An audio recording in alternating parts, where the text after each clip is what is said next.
French President Emmanuel Macron and his wife Brigitte are suing right-wing podcaster and conspiracy theorist Candace Owens.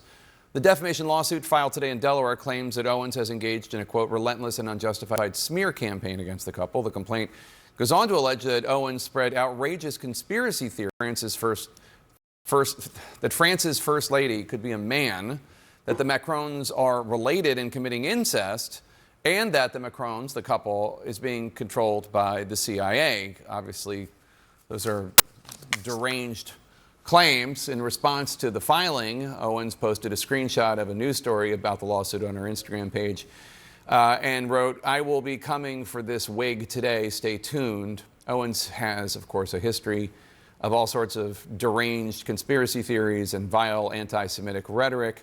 She was temporarily suspended from YouTube for anti-LGBT comments. Joining us now to discuss is Tom Clare, the lawyer for the Macrons, Emmanuel and Brigitte. And we should note that if people recognize you, they might remember you from the Dominion case suing Fox News for defamation, which resulted in a $787.5 million settlement from Fox, but who's counting? So the lawsuit claims that this has been a year-long campaign by Candace Owens. Why are the Macrons suing now? Like, what changed? Why sue now? Well, this was really a last resort.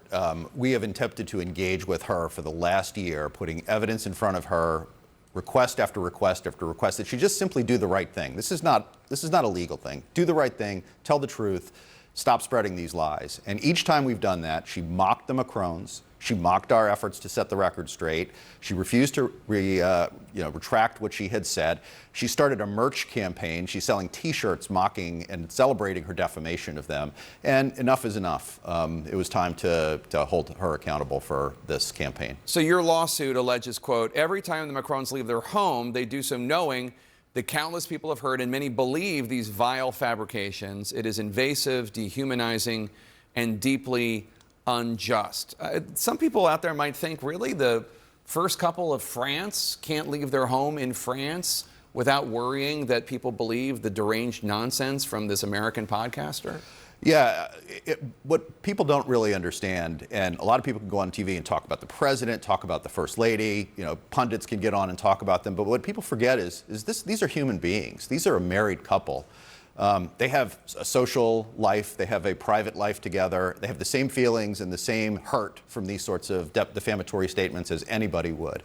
And it does have a material impact on them. It is, it's incredibly upsetting to have this said year after year. And this sort of falsehood is a cancer. And it metastasizes into, obviously, the media, but it also metastasizes into other circles that they're running in. They get asked about it, of course, even in the circles that they run in. They get asked about these campaigns, and they shouldn't have to go through that. It's pretty horrible. She also engages in Holocaust denial and all sorts of anti-Semitism. She just posted a video reacting to the lawsuit. She calls it a, quote, obvious and desperate public relations strategy. What's your response? Well, first of all, I'd like to thank her for that reaction to the lawsuit. She's only helping us with our claim for punitive damages by expressing no remorse and obviously doubling down on these falsehoods. But I don't think she's going to feel the same way about this being a public relations stunt after her deposition and after she has to sit for trial. So you're alleging that Candace Owens made these allegations despite knowing that they were false. I don't know that she knows they're false. I mean, she says a lot of crazy, just completely insane, hateful stuff about Jews, about the Holocaust, I don't know what she knows to be true or not. She says a lot of lies. How do you know that she's lying as opposed to a deeply disturbed individual? Well, it could be both, of course. It's one of the reasons why our complaint is 219 pages long. We wanted to lay out exactly that. We wanted to explain to the court, and we wanted to explain to the people that will see our lawsuit how we can prove that she knows it's false. We allege that there's evidence that she knew it was false when she started this campaign over a year ago. She started relying on things she knew was discredited. But then over the past year, when we have put this information directly in front of her, even if you want to give her a pass for the early crazy stuff that she said, after we put facts and information in front of her, black and white, multiple times. What? Like the First Lady's birth certificate? Like what kind of facts? Yeah, we have laid out extensive evidence in our complaint demonstrating that she was born a woman, she's always been a woman, and the allegations of CIA control conspiracy and the incest and all the other things are demonstrably false. putting aside the fact that they are all inherently implausible, what you said at the outset is obviously really important. In our system, if you're making an inherently implausible allegation, the standard is higher. You have to come forward with better evidence if you're going to say it. She has none of it. All she's done is mock them and ridiculed them and repeated it. There are a bunch of these hate mongers out there that have been saying the same thing about Michelle Obama, the former First Lady of the United States. Do you think she should sue? Well, I haven't looked at her claim, but I believe that everybody has a right to their reputation, and I think our Constitution makes that very clear. Defamation is not protected by the First Amendment, and if it's impacting Michelle Obama or anybody else, they have a right to access our court system and have a trial.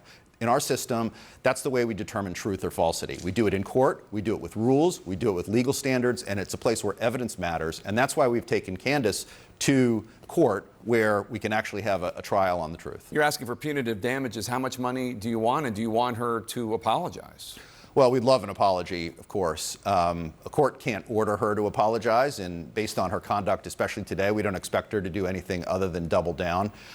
We'll put forward our damage claim at trial, but if she continues to double down between now and the time of trial, it'll be a substantial award. Well, can you give me an idea? Are we talking about, I mean, the last time you were involved in something, the settlement was $787.5 million. That was Fox News for their many, many lies about Dominion Software. Fox News, are you looking for that kind of settlement? She doesn't have $787.5 million. Well, you look at what happened with Alex Jones, and there are juries understand that there is an inherently large value to somebody's reputation, and if you're going to say these vile things, and if you're going to repeat them to a significant audience, as she has over 5 million followers. And her lies have metastasized into actual publications. So we see other publications that pick up on it and they report on it. And when you ask them, when we reached out to them and say, what's your basis for this? They point back to her. What are the other publications? They're detailed in the complaint. We've seen Newsweek, New York Post, and others have pointed to her as the source of their reporting on this. But they're asserting it as if it's true based on what Candace Owens is saying? They repeat what Candace has said, and they cite her as a source. And so when they fall back on her, but she is at the epicenter of this campaign. That's why we picked her. That's why we're going for her, is because she is the one whose lies are metastasizing and spreading. And she, under our system of defamation, is liable for all those republications. Are you not worried at all that the fact is that this is a disturbed individual, Candace Owens, who loves attention, loves the fact that we're talking about her on CNN? She doesn't, whatever happened to her as a child, like, she doesn't care that the attention's negative, she just likes it? Yeah. And you're bringing her more? Yeah, I mean, it obviously goes into the mix, and we did not do this as our first choice. But Jake, if that mindset allowed the Macrons to sit back, that's how disinformation takes root. Right. That's how disinformation wins, is you've got to take that first step, and you've got to take a principled step. And I applaud the Macrons for their courage in taking this on. All right, Tom Claire, thanks so much for being here.